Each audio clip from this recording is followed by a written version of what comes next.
and welcome. Time now for our special call-in show on coronavirus, where we have doctors taking all your questions, any queries, any doubts you have regarding coronavirus. And today we're going to focus on what sort of medication is being spoken about the vaccine, and also why is it that in India we're not seeing so many cases as one would have expected. We're joined by Dr. Mahesh Kumar Lakhe, Consultant Internal Medicine and Infectious Disease at Columbia Asia Hospital in Pune. Thank you so much, Doctor, for joining us this morning. In fact, I have a question for you to start off with. There's a lot of talk regarding, why we're not seeing as many cases of coronavirus in India as we would have expected with our population, and a lot of discussion about whether it's to do with the BCG vaccine, whether it's because we're a country that sees a lot of viruses, a lot of infections constantly, and is that a reason that we are perhaps more immune or perhaps better able to deal with these infections? What would you say?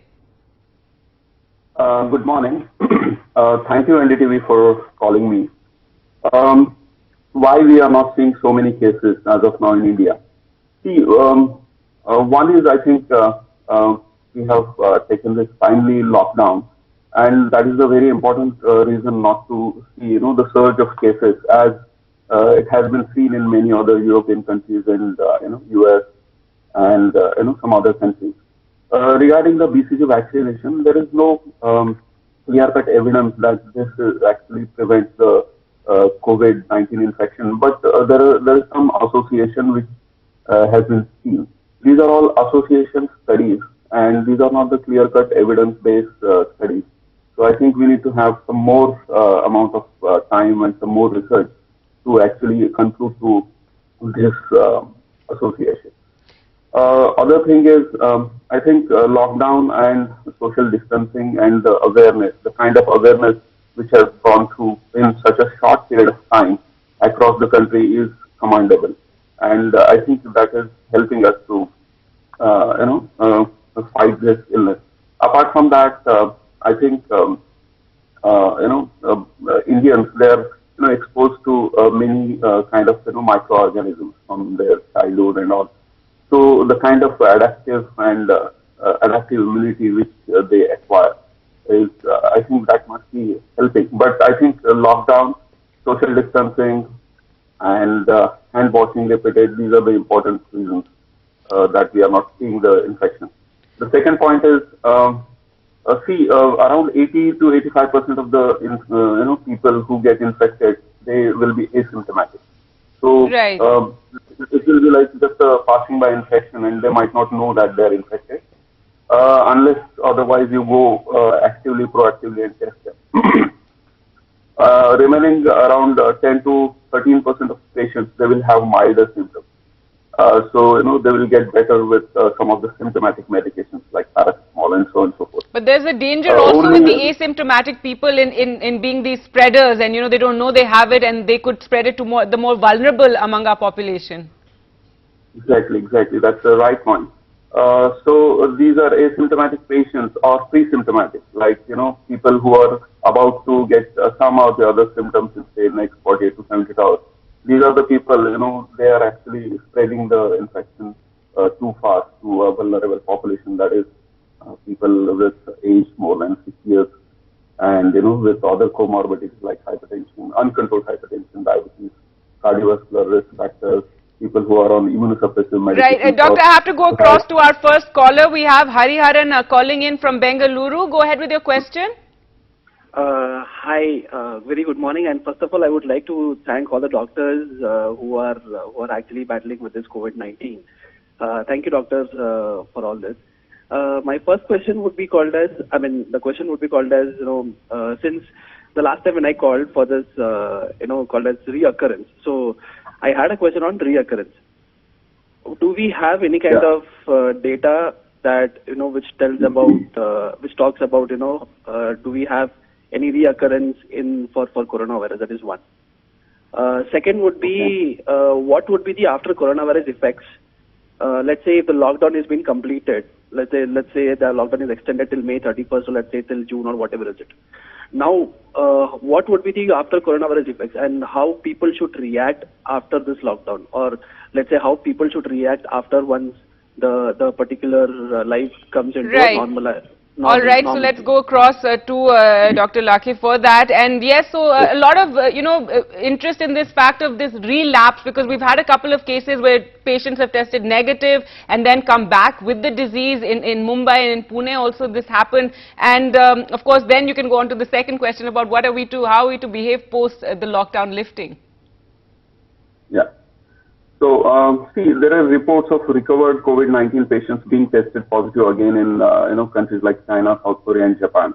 However, solid scientific evidence is needed to address questions like how accurate were the test results. Like, there are things like analytical sensitivity and a clinical sensitivity of a particular test. And we have to see, was it the recovered patients reinfected with the virus, or did they have an infection that simply lasted for a long time? Are there variations in the immune response among different people?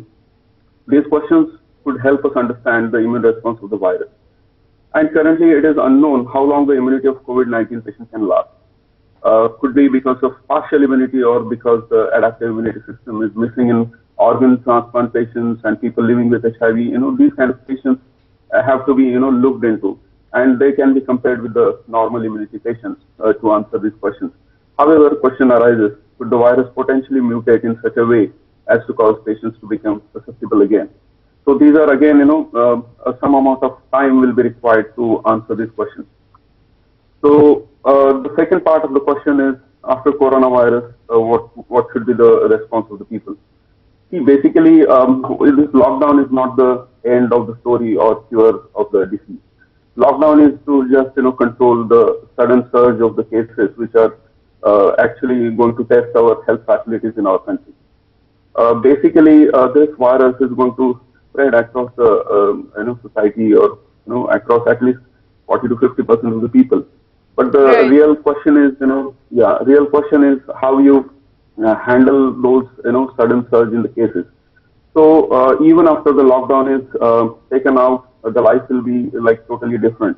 So you need to maintain the physical distancing or social distancing, what it is being called as.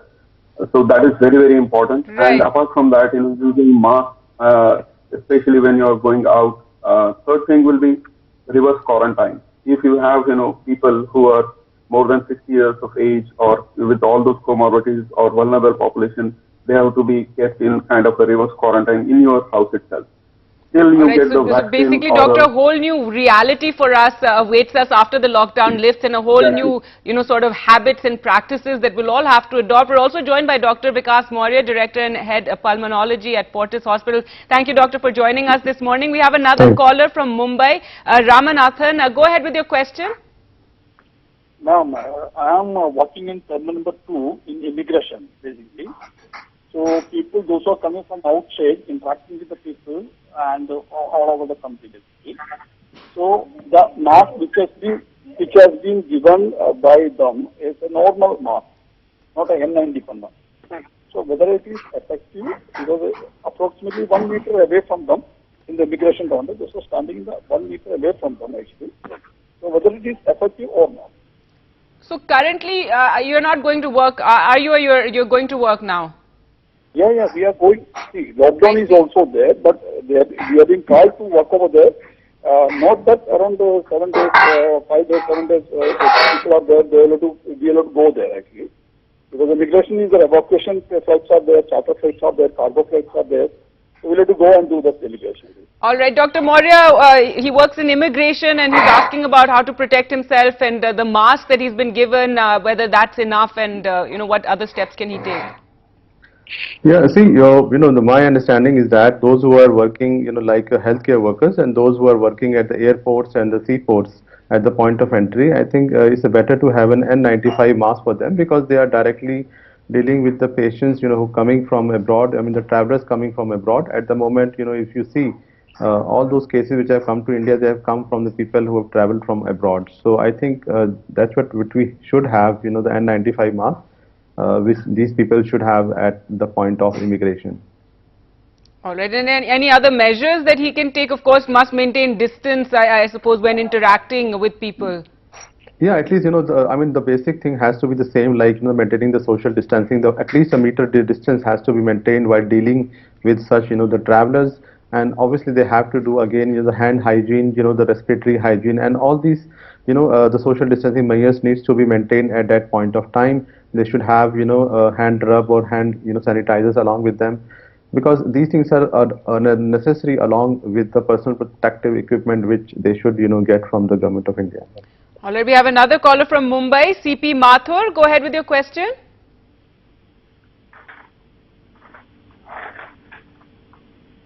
Yes, sir. Mr. Mathur, go ahead with your question.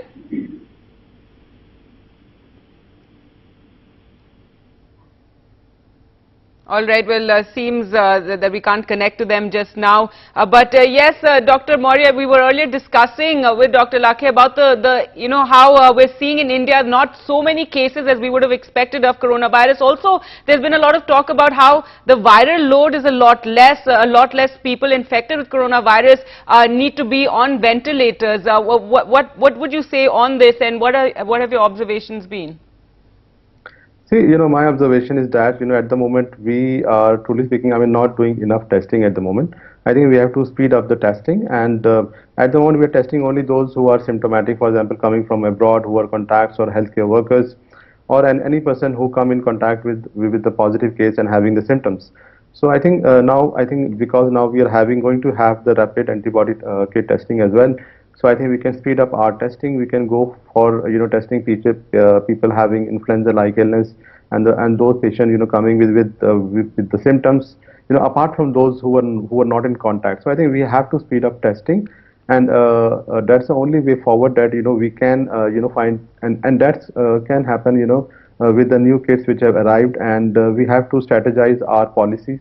And with that, I think we will have more number of the tests coming out to be positive. At the moment, we can see we are doing only 203, as has been said, the Indian average of per million population. Right, which is one of the lowest in the world. Yeah, which is the lowest in the world, and I think only Delhi is doing around 900 something odd people in per million of the cases. But still in Delhi the number of the patients who have been tested are still low.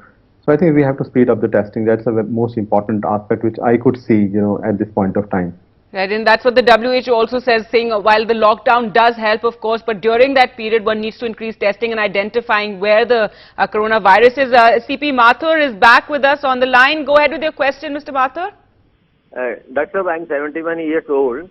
I had bout of sneezing and a dry cough. Then I recover and little bit feverish. Then I recover fully. Then again I have got bout of sneezing and dry cough and little bit feverish.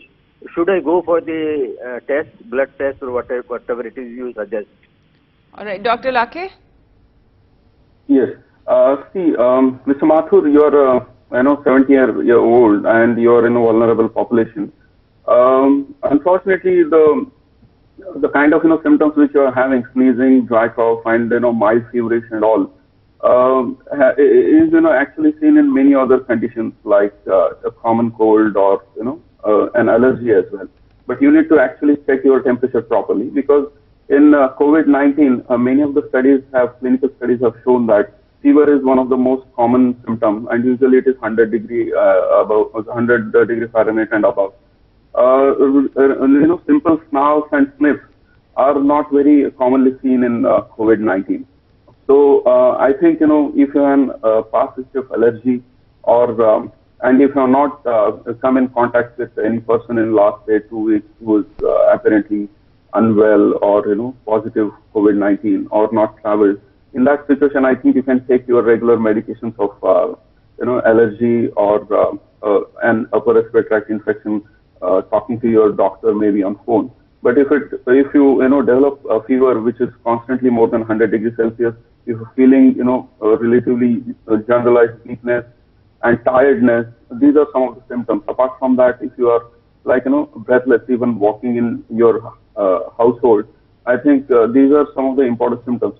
But having said that, clinically it is very difficult to differentiate COVID-19 from other viral infections like H1N1 and all in initial stages.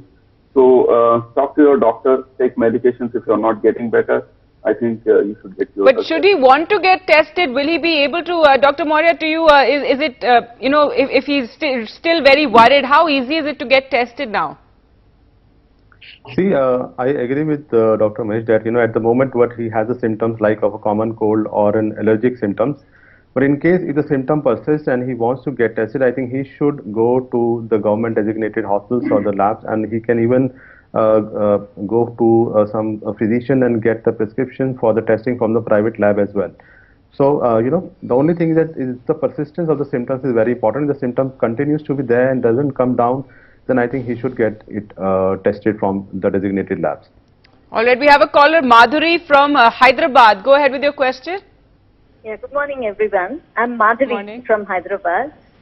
See, I have a question related to the products what we are getting on a daily basis to our homes.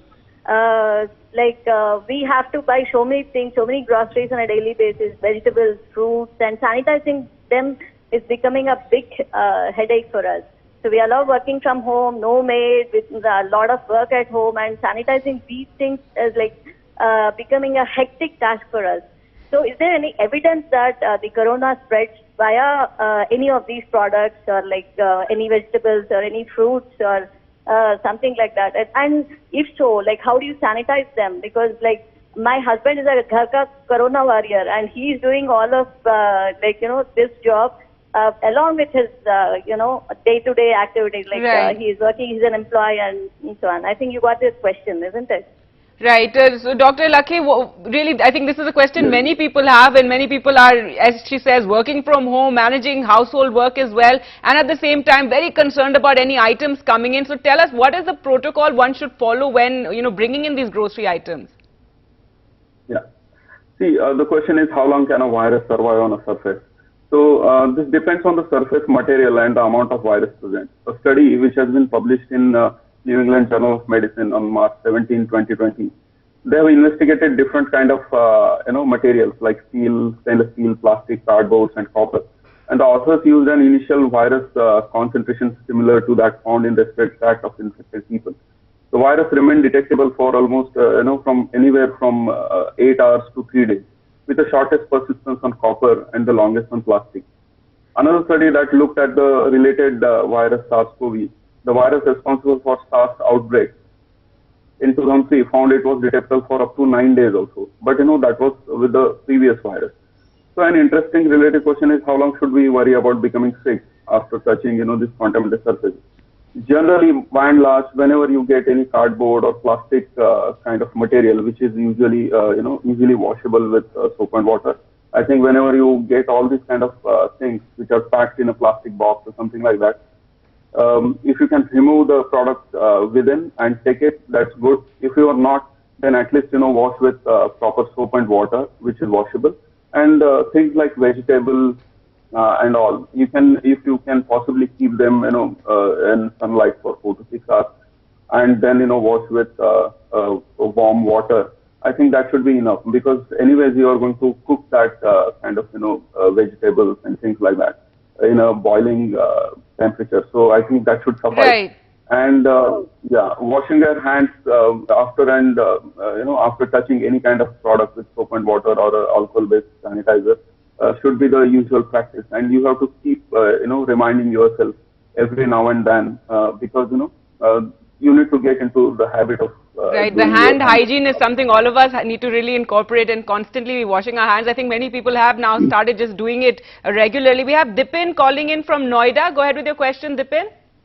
Yes, hi ma'am, very good morning. This side Morning. Dipin from Noida. And hi sir, very good morning. Hey, good morning. Good morning. Yes sir, so my question is this, that is ICMR is working properly? Are they showing the correct data of the coronavirus spread which is going on in our country? All right, It that's might a very be as hot soon as potato possible. question there. Dr. Warrior, to you, a lot of people have, as we're saying, we have questions regarding the numbers, and and you've talked about how we need to increase testing. So Dipin asking about the ICMR there. See, numbers what the ICMR is showing, I think they are correct. The only thing what we are saying is that the amount of the testing what we are doing, it may not be, it may not be appropriate. So we have to speed up our testing, and we have to we have to broaden our criteria of testing rather than just doing the symptomatic patients. We have to, or the contacts or travel, we have to now include, patients having influenza-like illness or any patient showing some symptoms of, the disease. And also in the hotspot areas and in the areas with clusters, we have to go for the mass screening of the test. I mean, so that has become very important. So if you ask me the data is fine, but the thing is that we have to do more testing so that to get the correct scenario of the corona in our country. And now that the testing kits have come from China, now hopefully we'll do more aggressive and strategic testing, as they say, and be able to identify more cases. We have a young caller from Bengaluru. Go ahead with your question, Arav. Good morning. Morning. So my question is, how much time should we wear the temporary mask, and when should we throw it? Yeah. So, how long should we use it for? And what kind of mask do you use? Is it a cloth mask or what is it? The cloth ones, the temporary ones. Okay. Dr. Lakhe, even I want to ask you this question because even, I've been using the same mask for a while. So how long does one use it? And if it's a cloth mask, do you wash it and just reuse it? Yes. Good question, Arav. See, basically, whenever we are wearing any kind of mask, be it a N95 mask or simple cloth mask, everything has got its own sign, which is going to prevent the infection. So when it comes to N95 mask, usually it is up to 8 hours its effectiveness. But with the present scenario of there's a huge shortage of masks and personal protective equipment, even for doctors across the globe. So India doesn't have a different picture. So in that situation, many institutes like All India Institute, CDC, US CDC or WHO, they have come up with the ideas, to reuse these kind of masks, especially when it comes to N95 or triple layered medical masks. N95 mask, can be reused after say 4 days. So each doctor should have at least 3 or 4 masks. So one mask, if you are suppose using on Monday, you can use it again back on Thursday. But it has to be kept in a proper, you have to take those proper techniques. But when it comes to a simple mask for general public, see, basically you can use this, the cloth mask. Once you use it, and suppose if you're going out or for some kind of work, after coming back, I think you should wash it with hot water or with Dettol and soap and water. All right. Because, so the cloth masks you can wash. Can easily be washable. Right. You can wash and reuse the cloth masks. Nasir calling in from Srinagar. Go ahead with your question. Hello. A very good morning to all of you. Morning. Good morning. Hello. Good morning. A very good morning to all of you.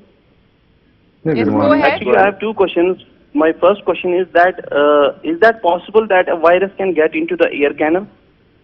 Because at times a person feels itching and he tries to ease it out with a finger. If the finger is infected, is it possible to get infected? All right, Nasir, I have to cut you there because that's all the time we have. Dr. Moria, very quickly, if you can answer that question.